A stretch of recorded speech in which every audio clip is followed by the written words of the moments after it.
Aris is sitting on the edge of his bed, head in his hands. He just received the news. The startup he spent 2 years building is officially bankrupt. The investors are gone, his team is disbanded, and his bank account is a series of red numbers. He feels like a failure, not just someone who failed at a task, but someone who is a failure. In the high-stakes main character culture of the USA, Aris feels like he's been demoted to an extra. He looks at social media and sees people his age winning, buying houses, getting promoted, posting vacation photos.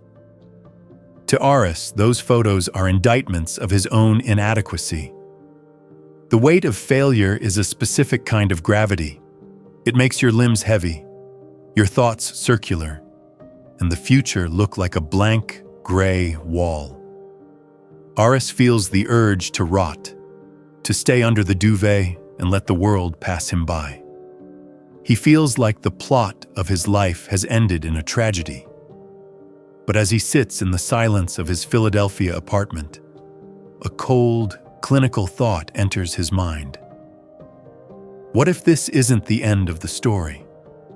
What if this is just the inciting incident for a much harder, much more powerful version of me? Aris realizes that failure is not a destination, it's a data point. Tonight, Aris is going to stop mourning his loss and start performing an autopsy on it. This is the 1,600-word blueprint for turning the feeling of failure into a weapon of war. Aris begins by looking at the neurobiology of defeat. He realizes that the feeling of failure is a physical state. He learns about the winner effect versus the loser effect. When you lose, your brain experiences a sharp drop in testosterone and dopamine, while cortisol, the stress hormone, spikes. This chemical cocktail creates a learned helplessness. Your brain, trying to protect you from further pain, tries to convince you that you are incapable, so you stop taking risks. Aris realizes that his current lethargy isn't his character, it's just his neurochemistry. He discovers the amygdala hijack. His brain is perceiving his financial failure as a life-threatening event. His lizard brain is screaming at him to hide in a cave. He understands now that he cannot think his way out of this chemical dip. He has to physiologicalize his way out. He needs to move his body to tell his brain that he is still a predator. He adopts the physiological reset protocol. Cold showers at 5 a.m., heavy compound lifts in the afternoon, and a total digital blackout to stop the comparison poison. He is moving from defeated biological state to prime combat state. He realizes that failure is just the rest and digest period before the next hunt. Aris implements the surgical post-mortem. He realizes that failure is only a waste if you don't extract the intel. He stops asking, "Why did this happen to me?"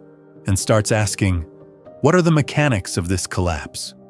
He breaks the failure down into 3 failure vectors. Strategic errors.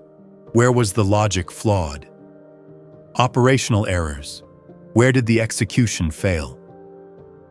Personal errors. Where did his own character, ego, or lack of discipline contribute? He discovers the ego clarity paradox. When you are winning, you think you are a genius, which makes you blind. When you are failing, you are forced to be a scientist.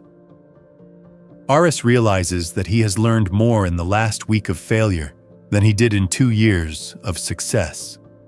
He has gained expensive wisdom. He adopts the Stoic reframing technique. He realizes that success is often a distraction from growth, while failure is the ultimate teacher. He looks at his bank account and his broken dream not as losses, but as tuition payments to the University of Reality. He sets up his War Room 2.0. He clears the clutter from his office. He buys a physical whiteboard. He maps out the intel he gathered. He realizes that he is now a second-gen strategist. He is starting over, but he isn't starting from scratch. He's starting from experience. He is moving from emotional victimhood to strategic sovereignty. Aris realizes that his greatest asset is no longer his intelligence or his potential. It's his resilience.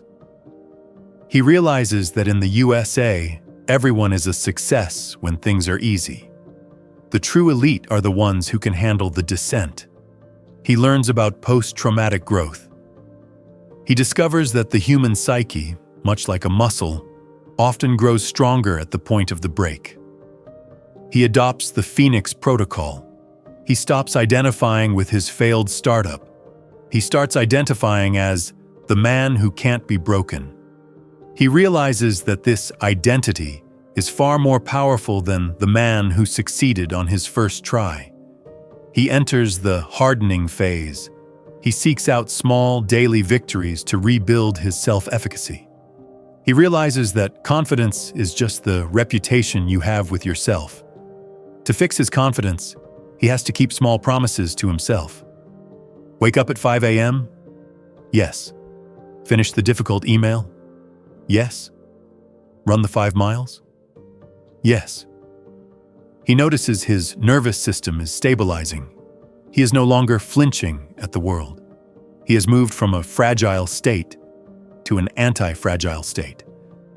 He realizes that failure was the only way to kill his fragile ego so that a durable character could be built. He is no longer haunted by his failure. He is harnessed by it. 6 months pass. Aris is back in the arena. He has a new project, a new team, and a new frame. He realizes that his failure gave him psychological leverage. Because he has already lost everything, he is no longer afraid of losing. This makes him the most dangerous man in the room. He takes risks that his competitors won't take. He speaks with a downward inflection that suggests he is unfazed by the outcome. He looks back at the man on the edge of the bed in Philadelphia. He realizes that man was necessary. He needed to be broken so that he could be reset. He has found the humility of the abyss.